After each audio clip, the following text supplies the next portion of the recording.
e-learning by Professor Amanullah. बिस्मिल्लाहिर्रहमानिर्रहीम।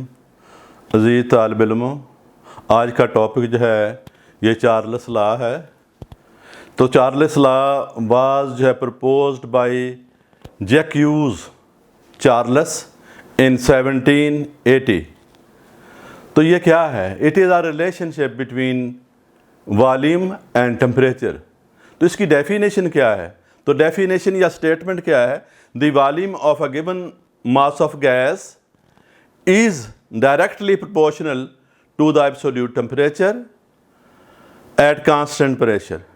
तो ये इसमें ये कहा गया कि गैसों का वॉल्यूम जो है, ख़ास अमाउंट ऑफ गैसों का वॉल्यूम जो है उसके एब्सोल्यूट टेम्परेचर के बराह रास्त मुतनासिब होता है, जबकि प्रेशर जो है कांस्टेंट हो।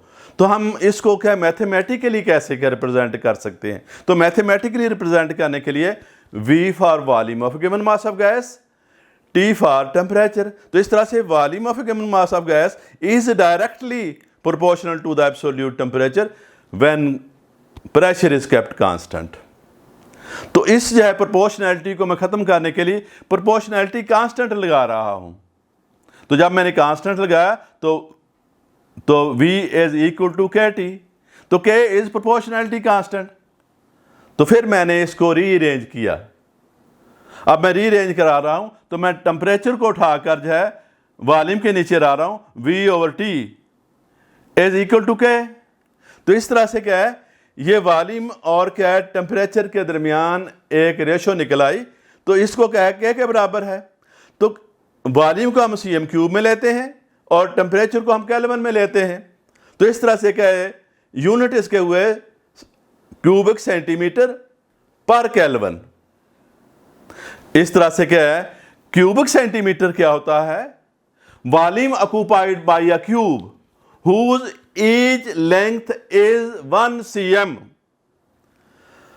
तो इस तरह से क्या है, ये इसको वॉल्यूम को हम क्या cm³ में रहते हैं, क्यूबिक सेंटीमीटर में रहते हैं। तो इस तरह से क्या है, ये आपके पास जो है K की वैल्यू ये different for different amount of gases होती है। अगर गैसों की अमाउंट मुख्तलिफ ले ली जाए तो K की वैल्यू बदल जाती। तो इस तरह value of K is different for different amount of gas.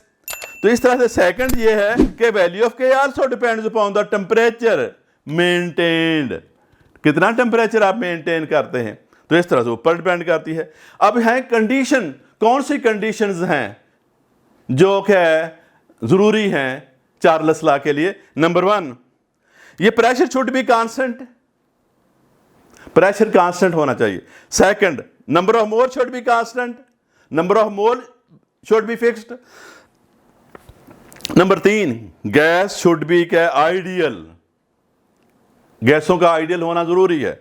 Number 4, temperature should be के आल्सो इन केल्विन। तो केल्विन टेम्परेचर हम कैसे निकालते हैं? हम तो यूजुअली सेंटीग्रेड टेम्परेचर में मेजरमेंट करते हैं, तो केल्विन टेम्परेचर यहां होना चाहिए। तो केल्विन टेम्परेचर निकालने के लिए हम सेंटीग्रेड टेम्परेचर में 273.13 ऐड कर देते हैं, तो ये Kelvin temperature. Kelvin temperature is equal to centigrade temperature plus 273.13। तो इस तरह से क्या है, एक और भी इसकी डेफिनेशन बनती है, अनदर डेफिनेशन। तो जब हम क्या है ये रिलेशनशिप निकाल लेते हैं, V/T इज इक्वल टू के एक चीज को दूसरी चीज से डिवाइड करने से रेशो निकलती है। इस तरह से दूसरी डेफिनेशन जो है रेशियो ऑफ वॉल्यूम, वॉल्यूम को T से डिवाइड कर रहे हैं तो रेशियो निकल रही है। तो रेशियो ऑफ वॉल्यूम एंड क्या absolute temperature of a given amount of gas remains constant eight constant pressure. देख लें कि फिर ये V और T के दरमियान जो रेशियो है ये हमेशा कांस्टेंट रहती है। Experimental verification of Charles law. हम चार्ल्स लॉ डिस्कस कर रहे हैं, तो उसकी एक्सपेरिमेंटल वेरिफिकेशन है।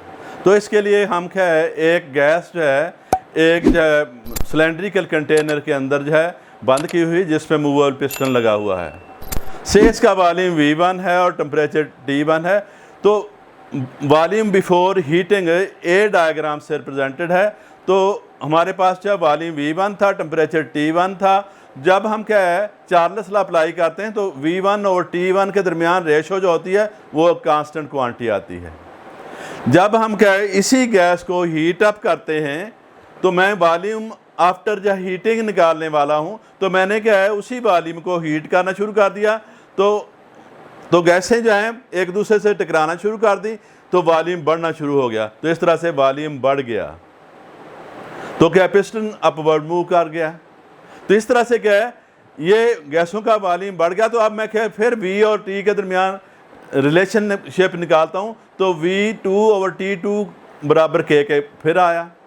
तो इस तरह से रेशो क्या है दोनों के दरमियान K के बराबर आई। तो इस तरह से दोनों केस में जो रेशो आ रही बराबर आ रही, तो इस तरह से V1 और T1 is equal to V2/T2। Hence it is proved and verified.